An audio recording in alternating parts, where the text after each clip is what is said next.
अस्सलाम वालेकुम। कैसे हैं आप? ठीक होंगे। आज की हमारी वीडियो का जो टॉपिक है वो है यतीम का माल खाने वाले का अंजाम। उर्दू में गुज़श्ता दिनों एक अजीब वाक़या रूनुमा हुआ, नहायत ही अजीब। अबू अंस एक नेक ताजर था। उसका छोटा भाई यूनिवर्सिटी में पढ़ता था, जिसके जुमला अखराजात अबू अंस पूरे करता। कुछ अरसे बाद अबू अंस का नौजवानी में ही इंतकाल हो गया। लवाहिकीन में नौजवान बेवा और एक बेटा अंस रह गया। कुछ दिन बाद अबू अंस का छोटा भाई भी इसके घर मुंतकिल हुआ और ये आसरा दिया कि मरहूम भाई की तजारत संभालने के साथ यतीम और बेवा की कफालत भी मैं करूँगा। कुछ वक्त तो मामला ठीक चलता रहा। बाद में उसकी नीयत में फतूर आ गया।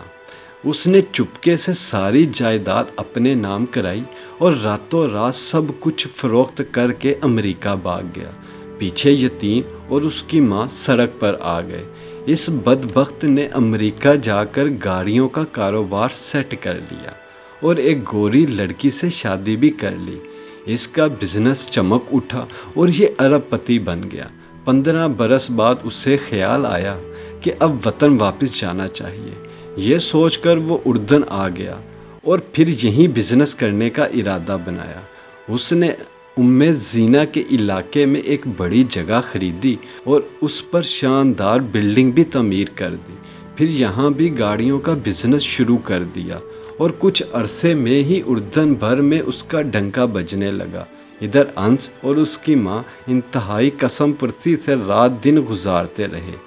एक खिराती अदारे के तामुन से अनस ने तलीम हासिल की और अब वो शादी करके नौकरी भी करने लग चुका था।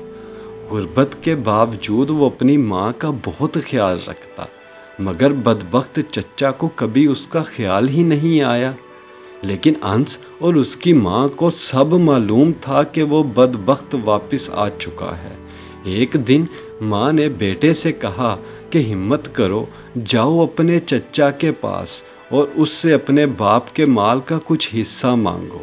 माँ के कहने पर अंस चच्चा के शोरूम में पहुँच गया, मगर चच्चा ने खटोर दिली का मुजाहिरा करके उसे भगा दिया और कहा कि आइंदा इधर का रुख भी किया तो गिरफ्तार करवा दूंगा।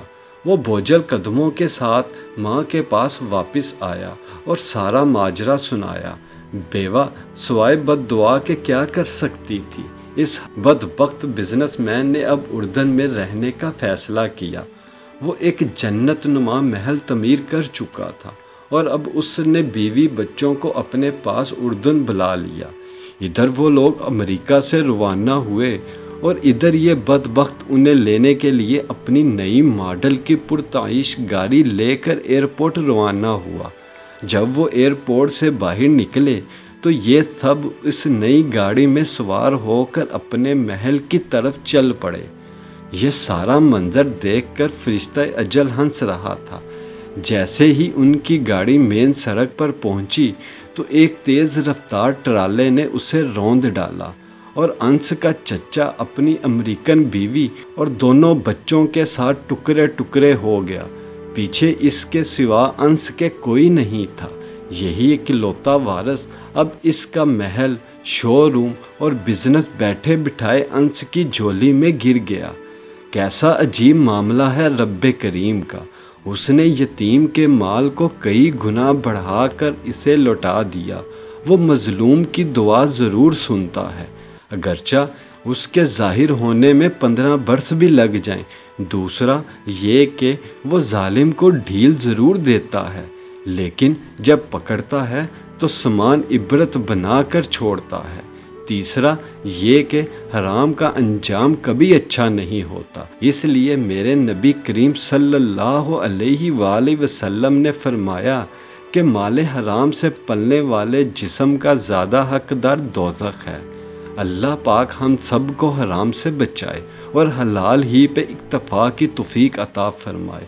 ये सच्चा वाक़या हमारे हुक्मरानों के लिए भी इबरत का निशान है, जो अपनी मौत को भूल बैठे हैं और माले हराम इकट्ठा कर रहे हैं।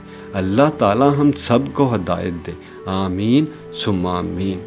میری ویڈیو کو اینڈ تک دیکھنے کا شکریہ۔ اگر آپ میرے چینل پر نئے آئے ہیں تو کائنڈلی میرے چینل کو سبسکرائب کریں، بیل آئیکن کو پریس کریں تاکہ آپ کو ہر آنے والی ویڈیوز ملتی رہیں۔